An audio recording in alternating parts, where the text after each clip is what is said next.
Hello, dear all. Thank you very much for this opportunity to present our next presentation related to remote sensing application for pasture assessment and efficient water use during this 25th Annual International Conference of the Middle Latitude Region Network related to sustaining the future framework and governance for achieving carbon neutrality. So today is August 5th, and we have many organizations who are participating in this event. And I would love to expand this opportunity and share some thoughts how we can make stronger our middle latitude region network cooperation and what we could do with Bhutan, Nepal, Mongolia, Korea, Canada, and Kazakhstan, and make our cooperation even stronger. And so this presentation on behalf of two people and on behalf of our big group of researchers, and today Ranida Arstanova, my colleague, and myself, Janai Sagin, are responsible for this presentation today. So remote sensing are quite useful for many countries, and it's useful for Kazakhstan because Kazakhstan is quite a big country and we're applying remote sensing. And as Mongolia and other countries, it's used for many applications, including to study landscape of our country and provide pasture assessment. So you may review this publication, what we did for this project. And so generally, today I would like to emphasize more how we can expand cooperation, and you may read this publication from this link. And we have big problem in Kazakhstan with land degradation, as is in many countries. You may see we have a big problem with land use, and desertification are expanding in Kazakhstan, and we need to work on this issue somehow. And one of the biggest problem what we are facing in Kazakhstan, that people and farmers, they try to use land and extract everything from the land as much as they can, and to use a lot of pesticide, nitrate, phosphate, and to make profit as much as they can. And it's something similar was going on all over the world with industrialization to extract, like oil and mining companies, to extract, get water, get profit, and so on. So similar situation in Kazakhstan. This is typical situation. What kind of land we have for agriculture, for pasture, and so on. And what we're trying to expand to use more nature-based system, and to make diagnostic of the land, to work more on topography, to understand the topography of our region, and to make adaptation. It's something like medical treatment. Some doctors see some issues with your body, they try to give you a lot of some chemicals and some medicine, or cut your body to make some operations and so on. So instead of doing all this stuff, it's more rational to make a diagnostic of the land, you see, just to investigate, to understand problems. This my colleagues who are working on farmers' land, who work on investigation of the land, and to see topography, what kind of erosion we have, and to develop a high resolution digital elevation model, so up to 10 centimeter level. So you may see this centimeter level. So you may see this plant crops. It's necessary to investigate land properly and develop a high resolution digital elevated model.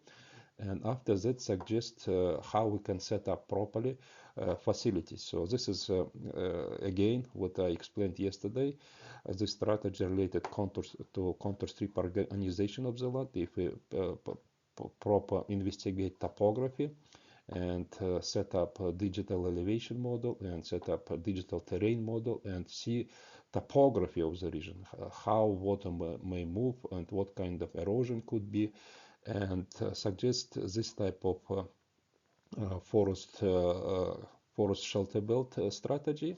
So you may see these lines. So forest may go in this way. So if we plant trees properly by listening, understanding topography on the region, and we may work in this case properly on erosion issue, and we can have a retention pond and collect this water.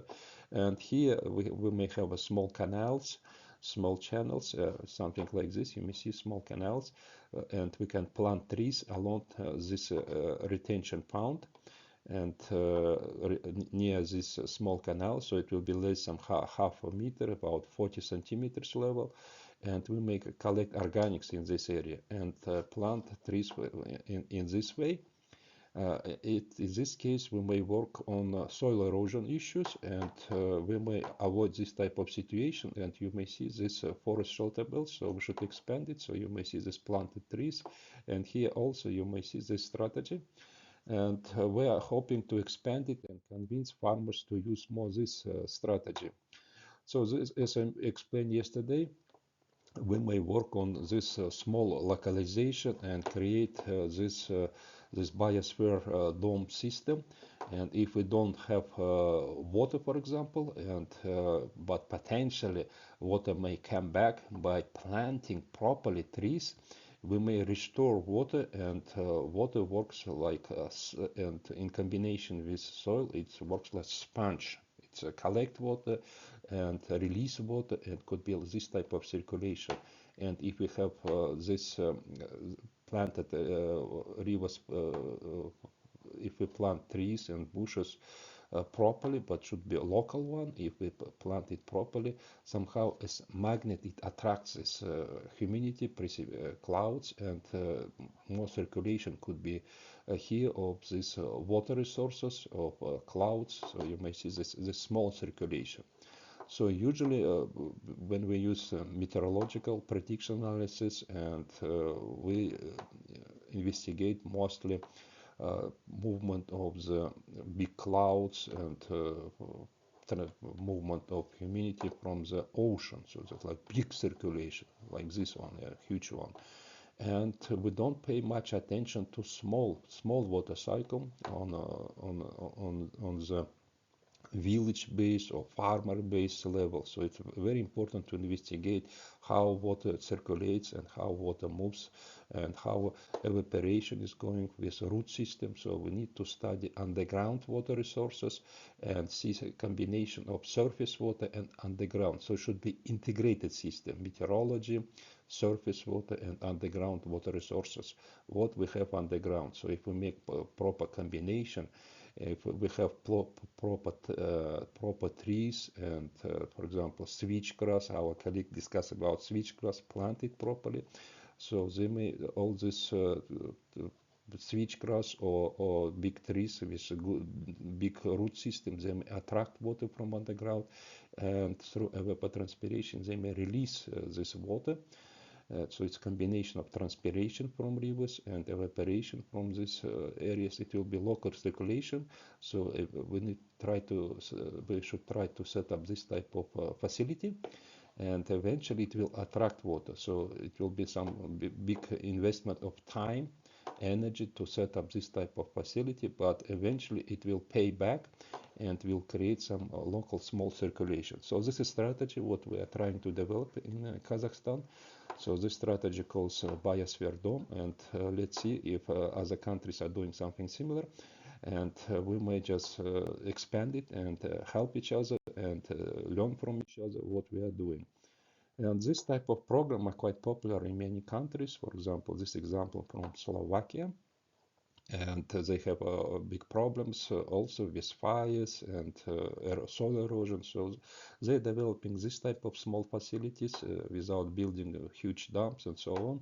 It's this type of small system helps to create a sponge system. So you may see the soil get a sponge. It collects water and release water. So it collects water, and it helps this grass to grow properly.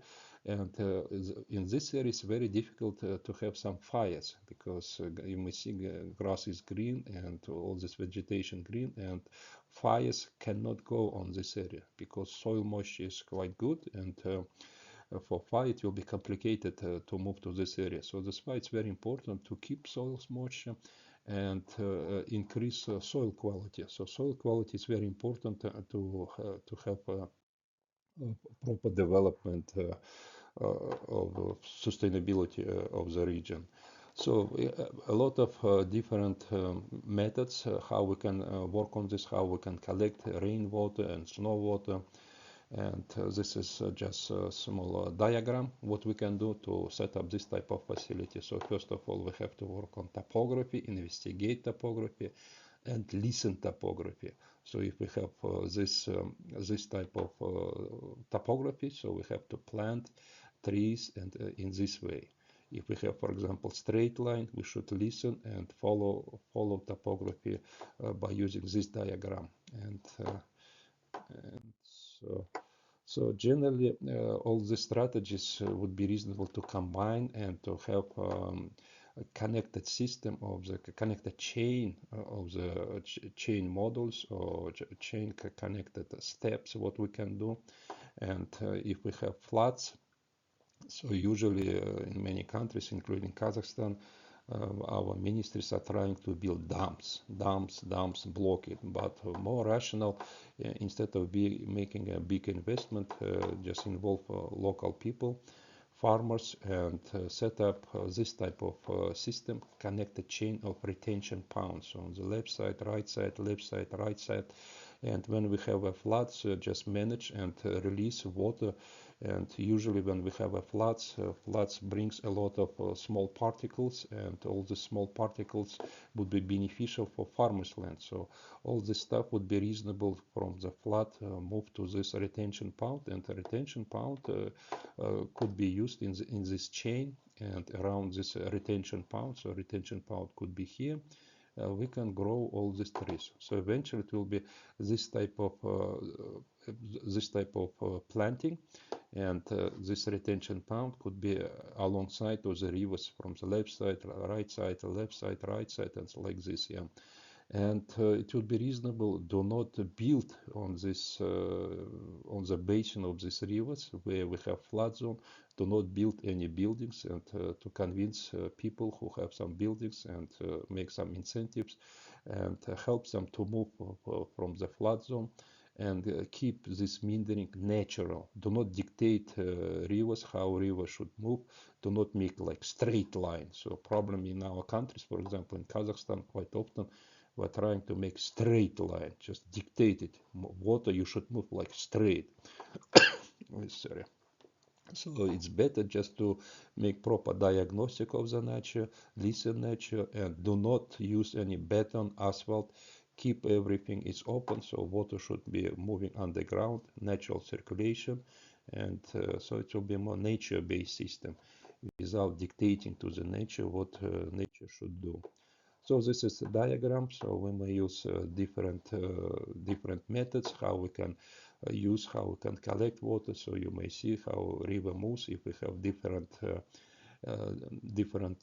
methods to collect. So you may see just short diagram, what method and what kind of retention pond we may have. So you may see if we develop this contour strip organization in this way, we will have less erosion, and trees may grow here, and so some houses may stay here, and so agriculture could be developed in this part. And in Mongolia, two big projects are in potential development now, and the president of Mongolia supports this big project related to 1 billion trees. So it's very ambitious, it's a very complicated project. It requires a lot of effort, a lot of technicians. So it will be reasonable to expand our cooperation. We have some similar project also in Kazakhstan. And another project what is targeted Mongolia to develop, it's the 333 retention pond. And it's also a very complicated project, because to set up some facilities here in Gobi area, it will be very complicated. So it will be reasonable to work on this project based on basin-based approach, just to investigate where we have basin. For example, here in this basin, we may have some hundreds, thousands of this type of small pond here also. But here it will be very difficult to develop. So it should be localized approach and see what we can develop here. So here maybe we can use more underground water resources, and also what kind of trees we can grow here. So it should be more localized grass and trees which may grow on these desert areas. So this is Central Asian internal drainage basin. So it's somehow this area is quite similar to Kazakhstan, to our region in Central Asia. So it will be reasonable to cooperate and see what we can do. And China also very active in this type of project. So just to investigate what we can do. And these areas, high elevated areas, would be reasonable to investigate what other countries do with contour strip organization of the land, like Nepal and Bhutan. They have contour strip organization of the land. So here it will be reasonable maybe adopt their approach, how they do. So for this area, one more, Nepal, Bhutan would be reasonable to investigate their expertise.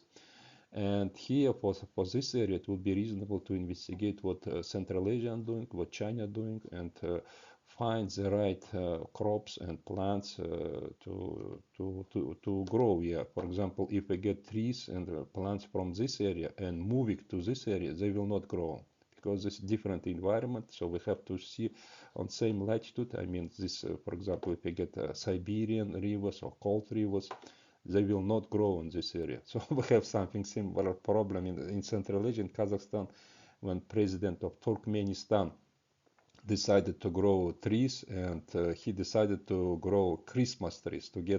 He got some plants from Russia, from Siberia, and he planted in desert area, and it was difficult to grow them. And these Christmas trees require a lot of water.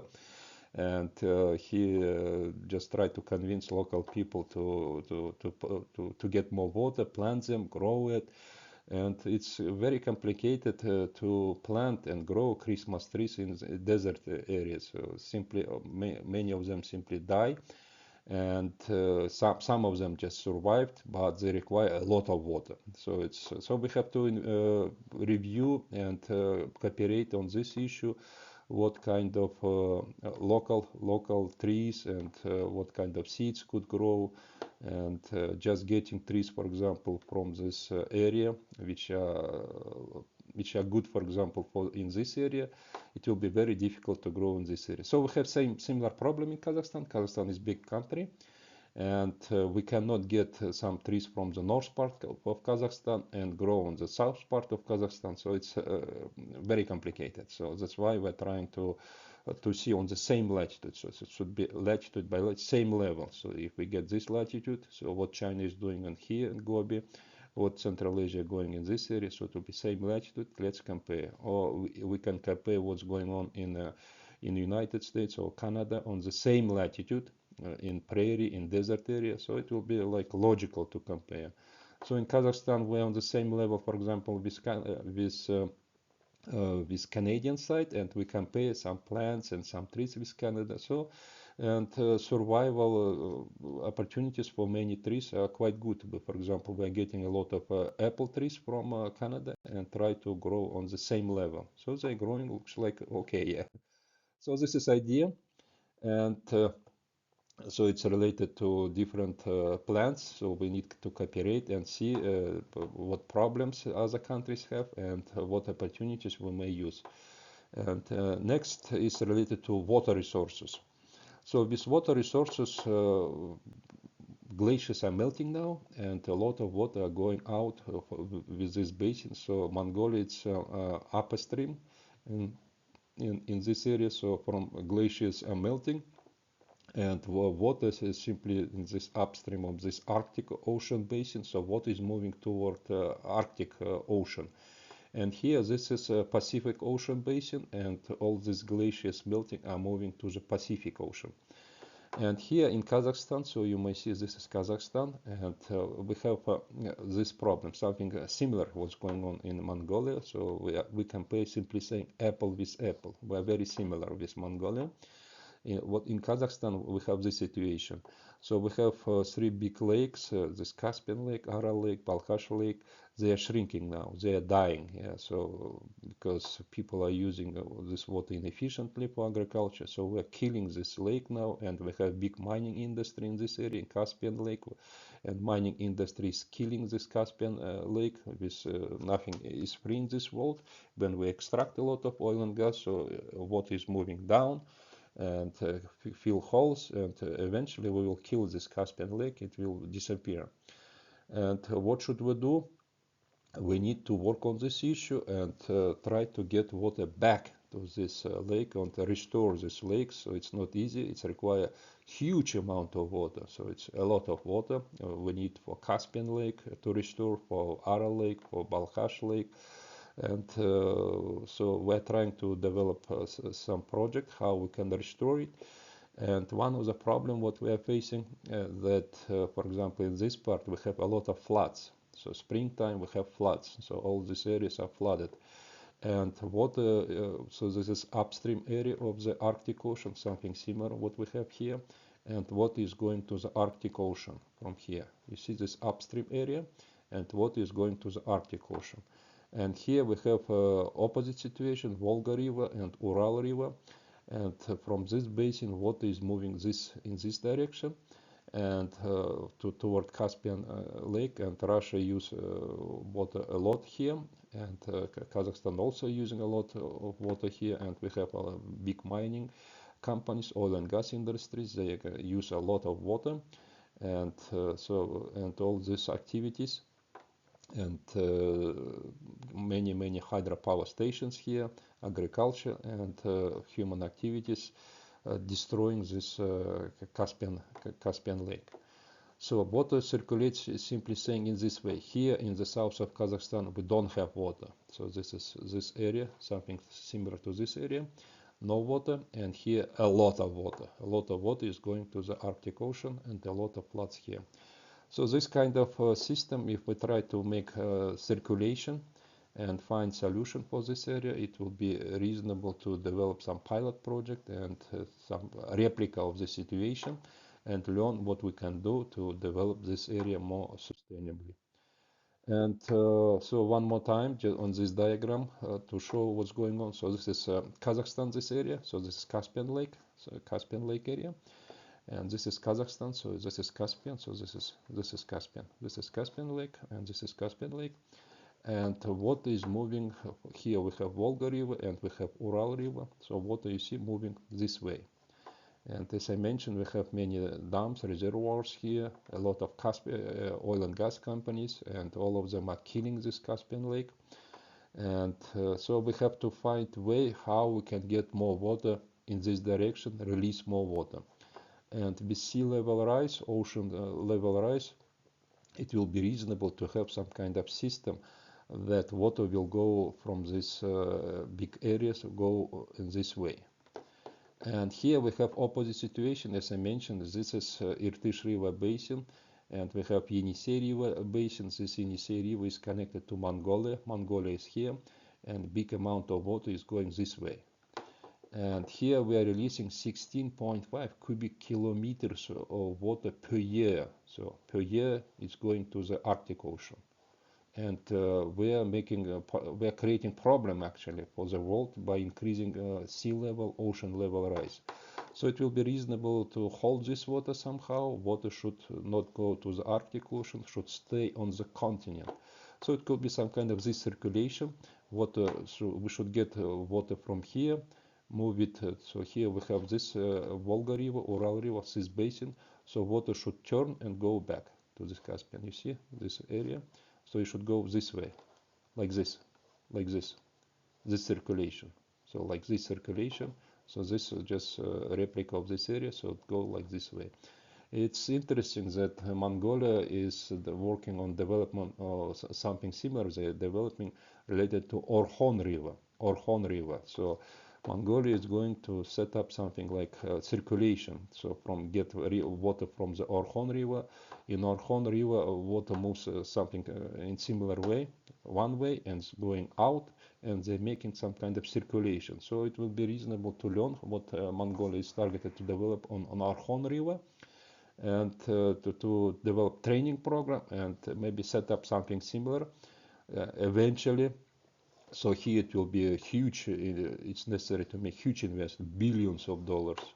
And on Orkhon River, I hope it could be some investment, some of millions of dollars. So if we compare these two projects and develop training program, it could be very helpful for both countries, for Mongolia and Kazakhstan. So this is the situation of Mongolia. So this is Mongolia region. So you may see this upstream Mongolia, this upstream area. So you may see these glaciers are here. Everything are melting now and moving toward Russia, and eventually this water moves to the Arctic Ocean. So simply saying, Mongolia creates problem to the rest of the world by releasing water to the Arctic Ocean. Sea level is increasing. So it will be reasonable to hold this water and develop program to keep this water in Mongolia, to have some retention pond, and to have contour strip organization of the land, and hold more water here. So this glaciers water should not go to this basin and should stay in Mongolia, inside of Mongolia. And here also same problem. So here this upstream area of Mongolia, and water from this region is going to Amur River, and eventually it's end up in the Pacific Ocean. So it will be reasonable again to develop some project and hold more water on the continent, release less water to the ocean. So water should stay on the continent, and without releasing much water to the ocean, because sea level, ocean level is increasing, and many countries are going under seawater. And so we need just to develop some small pilot baby project, and to make a replica of all this stuff what we have in big nature, and to demonstrate to the rest of the world, so that we can develop this type of project to hold more water on the continent. And it will be beneficial for the countries which are going underwater because of sea level rise, and it will be good for the countries if we keep more water inside of the countries. And Mongolia developed this Orkhon River water circulation plan, and based on this Orkhon River water circulation plan, so what I'm hoping to set up some kind of training program, half 1 year certification training program, so technical vocational training program, and together with Mongolia learn with Mongolia what they do. And Orkhon River basin could be used as a world training facility. So we can include it UNESCO database of International Center for Technical Vocational Training Program. And Mongolia already managed to include Orkhon River Valley in UNESCO heritage system. And so if we add also connect to this TVET program, it will work for ecotourism, and also it will be working for this water efficient use program, water sustainability program. And Orkhon River could be some kind of baby project for this huge project, for this one. So beneficial, why I'm hoping to set up this type of program with Mongolia. We can use Mongolian Orkhon River as an example what we can develop eventually for this region, and to make this circulation. And so it will be simply saying this huge facility, replica of this Orkhon River Valley, so this water circulation system. So this is idea. And here Mongolia is working on development of this 333 retention pond. So it will be reasonable also to make some connection to this 1 billion tree project, and by learning from Mongolia how they do, what kind of difficulties Mongolia had will have, will be reasonable for our country also, for Central Asia, to make some proper adaptation, because Mongolia and Kazakhstan are very similar, and that's why it will be very helpful to see how Mongolia will manage to hold water here, and All these activities would be reasonable to include with this UNESCO TWED program, UNESCO UNEWAC. So let's just expand and include our activities within Middle Latitude Region Network to have some practical training, not only theory, but practical training. The problem of many research projects that it's difficult for local people to understand what researchers are doing. Not so many farmers read high-level scientific papers. So we have to make proper transition and make all the scientific researchers understandable for college level students, for school level students, to prepare in proper way that local people may understand all this climate change issues, how to connect this retention pond system, this topography system, and what kind of trees should be planted and so on to make this connected chain. And so with this purpose, as I mentioned yesterday, it will be reasonable to connect all these activities, what Mongolia is developing and what Kazakhstan is targeted to develop by setting up United Nations regional hub for sustainable development. And Mongolia supports a lot this United Nations activities and have excellent international house, United Nation house, and we may develop something similar in Kazakhstan. And if we make this proper connection and set up within United Nations different practical training, TWED program, it will be beneficial for our region and for our countries.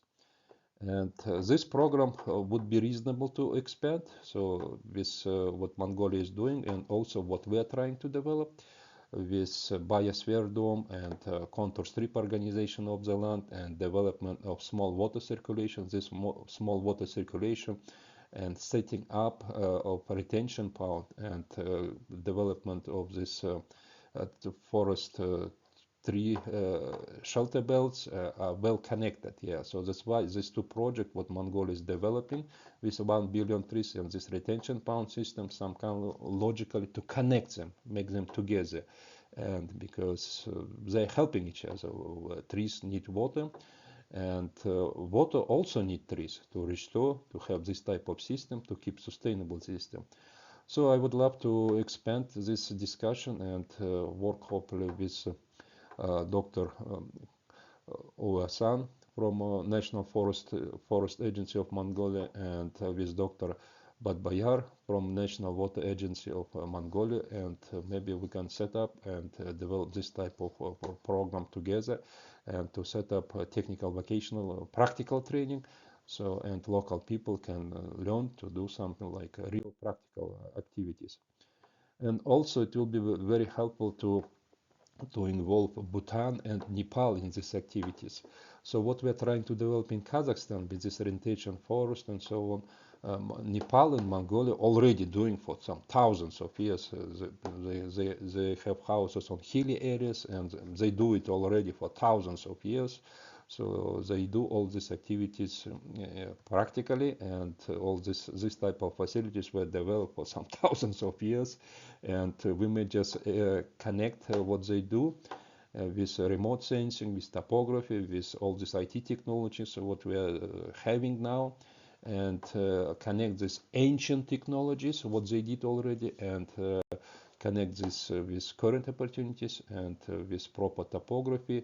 And in this case, we may have proper combination of the practical training and theoretical training. And next, what we can do, we can try to connect to problem of the ocean level rise. So ocean level is rising, and a lot of countries, a lot of islands are going underwater. Netherlands here, even United States here, and all these regions, Florida, New York, very expensive cities are going underwater. And here a lot of countries and a lot of islands are going underwater also. And here you may see this opportunity. So Mongolia and Central Asia are very close to this region of Russia, and you may see this flood zone are huge, and Russia will be flooded because Arctic Ocean is melting. Russian country is quite big, and all this region will go underwater. So you see, And here we have opposite situation. I mean, not opposite, but it's different. So here we have Canada and the United States. This region are not flooded because this area is not populated, and water is not moving in this direction much because this different situation. Russia has a huge territory here, and all these territories are very close to our countries, to our region, to Central Asia, and flood zone are very close. So very close to, and Mongolia has a border with Russia also. And so if we compare, we have more opportunities to use this flood water and collect and store this water on the ground and hold this water.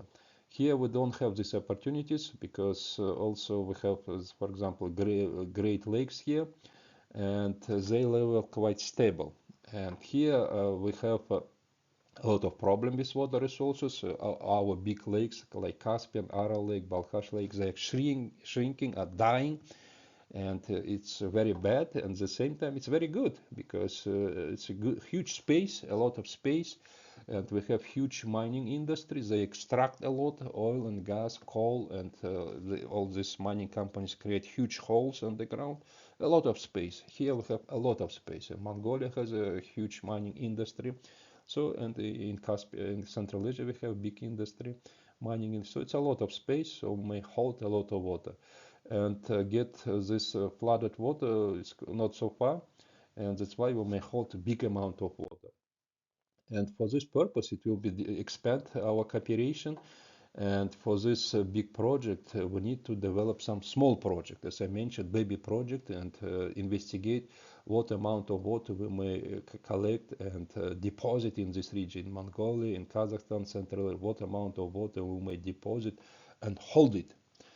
And for this purpose, we need to convince and work through United Nations and convince them to cooperate more. The problem of United Nations is similar to what we have with our ministries in Kazakhstan, for example. Each ministry are divided.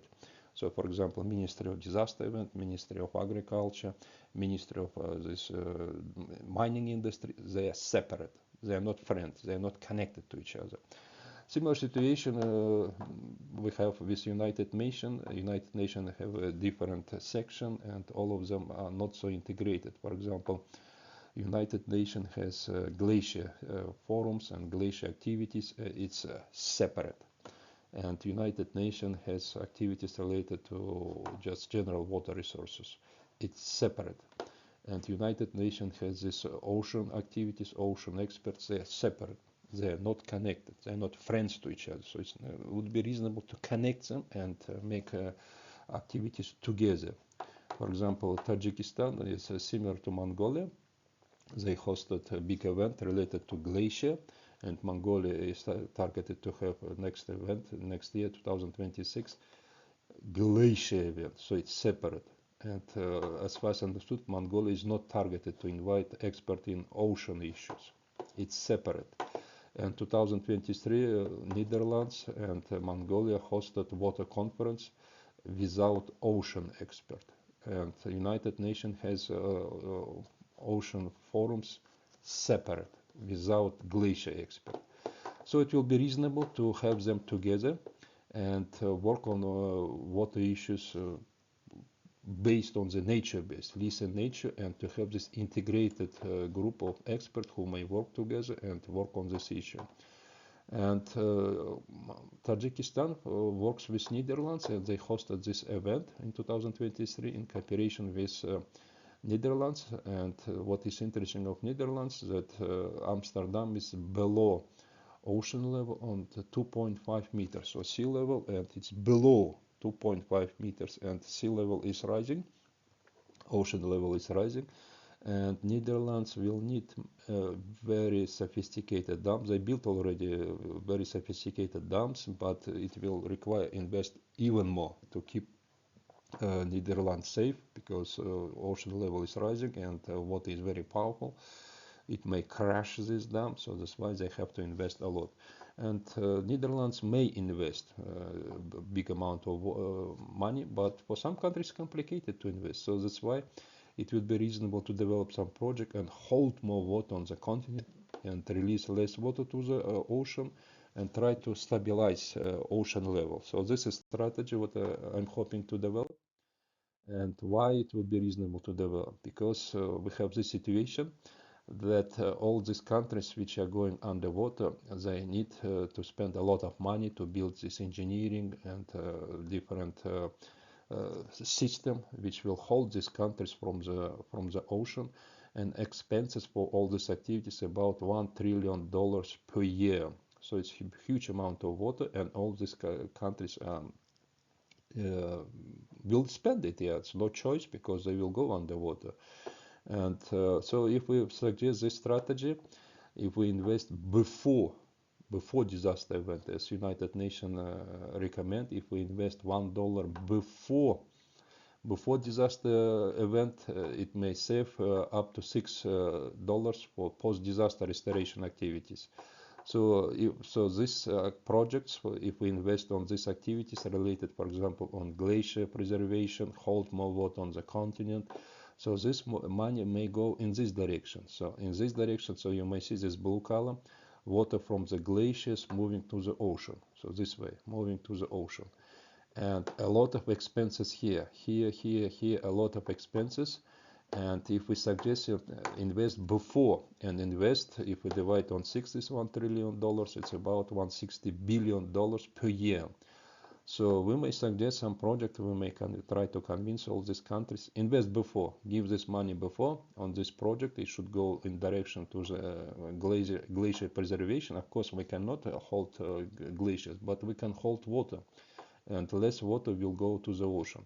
So this is strategy, and we have to prepare a clearly understandable project and explain how it may work, what amount of water we may hold here in Mongolia, in Central Asia, and this flood water will not go to the ocean, and all this Arctic Ocean, Pacific Ocean, and this Atlantic Ocean, all of them connected.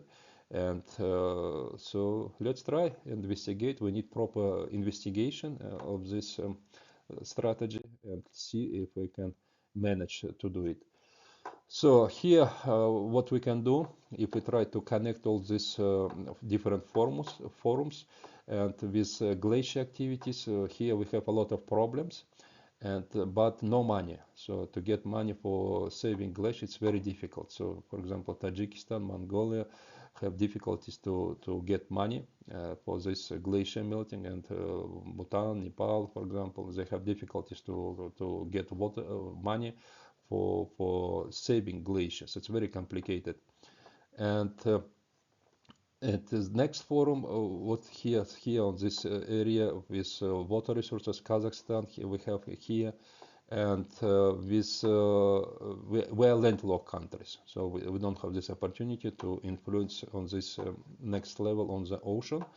And on the ocean system here, a lot of problem with sea level rise and many countries going underwater, but they're forced to spend a lot of money because big financial expenses here. No choice. For example, here, because countries are going underwater, no choice. They have to spend money. And so water is moving this way. And if we try to convince and prepare a proper project, this money could go in this way, and we may develop some project to deposit more water on the continent. So this is strategy what I'm hoping to develop, and many countries agree that it's logical to develop and to have this type of activities. And so these financial sources, and next big financial sources could be $300 billion, which are frozen with United Nations treasuries, because Russia purchased a lot of treasuries from the United States, keeps the money from oil and gas industry before some many years ago. But this money are frozen, and Russia cannot use this money. And at the same time, this money cannot be released now. So, and if we explain properly to United States and other countries in Europe that this money could be used for this type of project, to work on stabilization of ocean sea level rise, we may convince eventually. Because, for example, if we see the United States, a lot of big cities, very expensive cities, are going underwater. And Trump, he does not support the climate change, all these issues. But he's as Christian from the childhood. He learned Bible, and he learned about this sea level rise, and uh, he understands it very well. And he forced to spend a lot of money, no choice, because all these big expensive cities are going underwater. And he may release this money, but it should be under control of the international organization as a United Nations and the umbrella of a United Nations. This money could be used for sea level stabilization, this fund. So if we convince Russia and United States that it's necessary to do it, and it will be beneficial for Russia also, because Russia will lose this money anyway.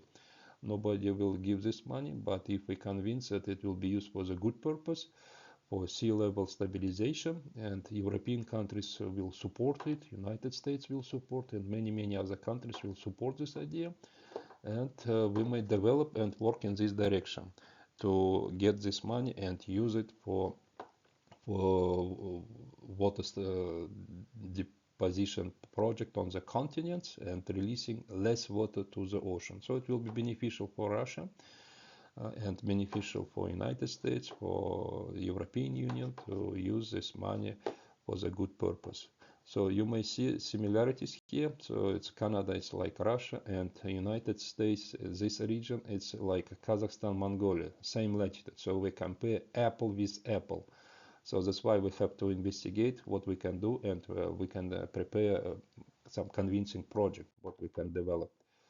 So if we to go back to application, how we can develop for this purpose, we need remote sensing to investigate this area. So it's huge areas, and to work on this huge area is very complicated, but we can use remote sensing.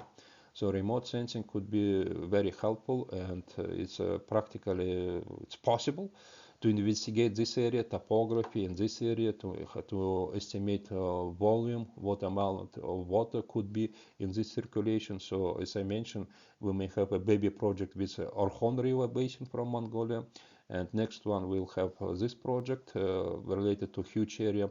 And if we explain it properly, estimate water volume properly, we can present all this research during this United Nations event, different forum, and convince many countries that this project will be reasonable to develop. And for this purpose also it will be reasonable to develop many baby projects. And so with, for example, Dr. John Chung, he works in South Korea on projects related to basin-based activities, how to collect water. If we set up some baby projects, so baby projects could be really, for example, in South Korea, get some river basin, because Korea has a direct connection to the ocean. And if we make some small replica and estimate on small basin how water moves from the hilly areas and how it's end up in the ocean, and Korea checked sea level rise all the time, and we may have a network of sea level rise investigators all over the world, and we may see what kind of changes could be in prediction analysis, for example, in 25 years, in 50, in 100 years, what eventually this strategy may end up. And if we make prediction analysis, it will be just helpful for many countries to understand what we suggest to develop. And so it will be connected also to other countries. So as I mentioned, this Kazakhstan, Korea, Mongolia could be involved, and also we can involve Canada. Canada, as I mentioned yesterday, they have a lot of problem also with forestry, and so they had many fires recently, and they want to restore their forestries, and they use this strategy because birthplace forests to expand their training program. So it's also connected to this technical vocational training program and how to involve people from the childhood. So all training programs should be understandable, easy to understand by people, and this type of connected chain would be reasonable. And President of Mongolia is targeted to invest more in education. And in Kazakhstan also we invest a lot in education, but what problem we are facing in Kazakhstan? We don't have technicians. And our President Tokayev said that he met industry, and we don't have technicians. College level training program, so it's a previous technicums or just municipal colleges are not strong in Kazakhstan. So in Kazakhstan we targeted to make them stronger now, because all students from the schools, they jump to the universities. And when they study in some Harvard or some Massachusetts or some other top level universities, they are targeted to be just like big bosses, big ministries, and all of them are moving to the city, Astana city or Almaty city, and they don't want to go to the rural areas. So this is a problem. So we need to expand and create some incentives so that people may stay in the rural areas, and they will work on the planting, and they will look after the trees as their baby, as Canada trying to teach and involve them. So we may discuss about it. Maybe Mongolia has something similar problem, and invest more and to involve more practical training. So because we had similar problem with this program, which calls President Scholar 2100. We had a program which calls Bolashak, and students and many scholars studied in universities, and when they return to Kazakhstan, all of them trying to stay in the cities. Some of them simply don't go to the rural area. So we need to discuss it, and you may review this YouTube, this discussion issue, what we can develop. And for this purpose, I'm hoping to develop cooperation more on the college level training program, to have dual educational training program, and to set up cooperation with Niagara College or Red River College, and with this Middle Latitude Region Network, maybe to have like certified 1 year, half-year training program. So it will be practical training program, and mostly for people who are targeted with forestry, and to be technician in water resources, who will work in the rural areas. So this is example, just you may see, review this link. This is example of certified technician training program from Niagara College. So just check this link, please. And so it calls ecosystem restoration. This is exactly training program related to these activities, what I explained already. And this Niagara College with this UNESCO TWET system, with UNEWAC, and we may also involve our college training program in our countries, and be in partnership with this program. And next program, GIS application specialist. So it's also 1 year training program to work on this geodesy, remote sensing application. So we may set up something similar also in our countries.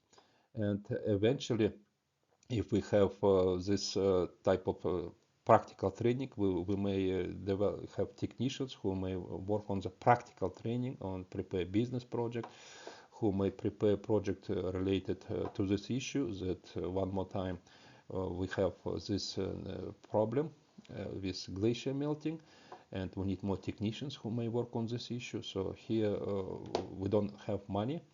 And here we have this sea level rise. It's nature problems, but a lot of money here, because countries are forced to use big expenses because sea level is rising, no choice. And what is moving in this way? And here are money, what countries are spending now. And if we make this direction, we need many people, many technicians who prepare proper projects. And eventually this money should go this way, and less water will go to the ocean, and water will be held on the continents. So this is to resume what I'm hoping to develop in cooperation with Kazakhstan, Korea, Mongolia, Canada, and to set up a remote sensing training program related to TWET, practical training, forestry, and water retention activities. And Bhutan, Nepal are very strong in this contour strip organization of the land. So it will be set up cooperation with them also. So it will be connected chain. So eventually training could be, for example, several months in Bhutan, several months in Nepal, or several months in Mongolia to see what different countries are doing, and some training several months in Canada. So it will be a certified training program, and to make this connected real project. For example, if you plant something, it will be rational to see what other countries develop, what kind of problems they have. For example, with contour strip organization, what kind of trees or crops they're growing, and to try to adapt in their region to see what kind of local trees and crops should be developed. At the same time, topography and geodesy, GIS system, IT technology are quite standard all over the world now. So we need to adapt what we can do from each country, and make stronger and more sustainable our cooperation. So you are invited to join this cooperation. Please, colleague from Bhutan, Nepal, Mongolia, and Korea, please contact me. These are my contact, and let's develop this cooperation and to have connected TWED certified training programs. Thank you very much.